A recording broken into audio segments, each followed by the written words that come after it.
السلام عليكم ورحمة الله وبركاته. اللهم صل وسلم على سيدنا محمد. رمضان مبارك سعيد ونتمنى تكونوا بألف خير يا ربي. كيف غتلاحظوا اليوم معايا غادي نشارك معكم واحد الوصفة اللي زوينة وخطيرة. وصفة ماشي كأي وصفة، ماشي نقلاها، ماشي جايباها، ماشي سامعاها. وصفة اللي مطبقاها على راسي ومجرباها، ووصفتي المفضلة هي هاد الوصفة هادي ديال الشعر، ديال تساقط الشعر، وكتغلط الزغبة ديال الشعر.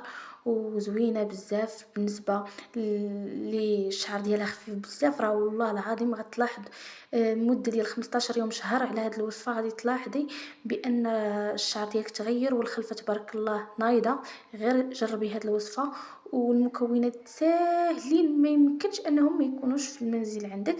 يعني في اي منزل كاينين هاد المكونات هادو وبساطين وبطريقه بسيطه. وحتى غادي نشارك معكم برودوي القشره بالنسبه للناس اللي كيعانيو من القشره. الحل النهائي لانني انا كنعاني من القشره. الصراحه زوينه بزاف. هي على شكل سيروم او قطاره كديريها في الشعر ديالك. غادي ندوزو الوصفه ديالنا ديال تساقط الشعر واللي كتغلط لك الزغبه ديال الشعر وكتزين لك شعرك ديال البيان.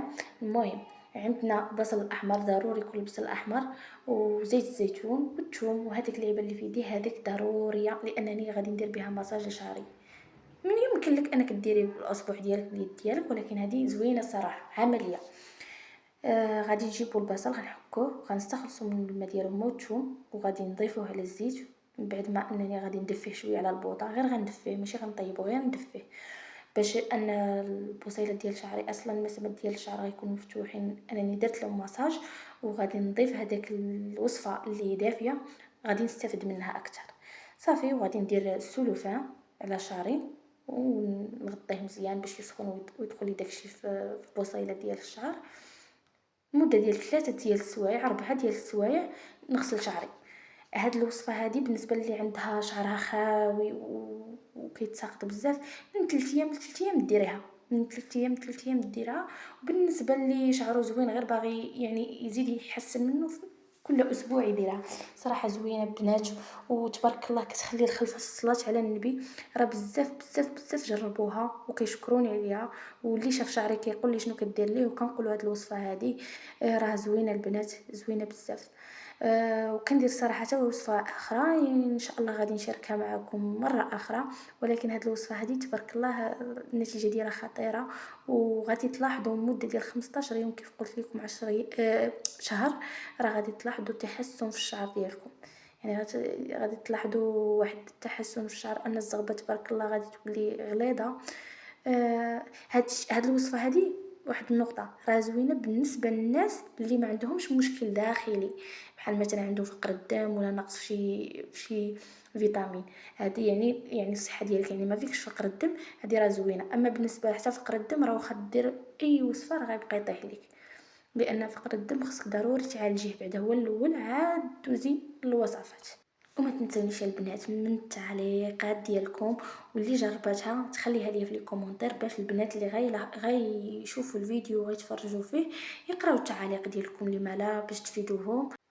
راه المكونات ديالها يعني موجودين في اي بيت، يعني ما غتخسري عليه والو. راه كاين اللي كيمشي يخسر فلوس صحيحه على بخطويات ديال الشعر وما كيراه حتى شي فائده. ان شاء الله يا ربي تشوفوا نتيجه على هاد الوصفه هذه اللي عطيتكم. بالنسبه للبرودوي الثاني اللي دويت لكم عليه، متواجد في اي صيدليه. وخلاص الصيدلاني ولا الصيدلانيه غتلقاو، راه غتشرح لكم الطريقه ديال الاستعمال ديالو على حسب القشره اللي عندك في الشعر، واش بزاف ولا غير شويه. الاسبوع الاول 2 مرات في النهار، الاسبوع الثاني 2 مرات في النهار، الاسبوع الثالث مره واحده، والاسبوع الرابع مره واحده. يعني كل ما كتبقى تعطيكم ال- النتيجه زوينه، ان شعركم كيخفف من القشره، كتنقصوا من الكميه. والثمن ديالو ما غاليش بزاف، يمكن داير على حسب كل صيدليه 35 45 درهم. هذا الثمن اللي كيديروا له. نتمنى يكون عجبكم الفيديو، نتمنى نكون فدتكم، وما تنسونيش من جهة اشتراك القناة باش يوصلكم دائما الجديد. دمتم في رعاية الله وحفظه. وما تنسوش تجربوا الوصفة وتشاركوها مع الأحباب ديالكم الأصدقاء ديالكم. راه البنات والله تزوينة بزاف.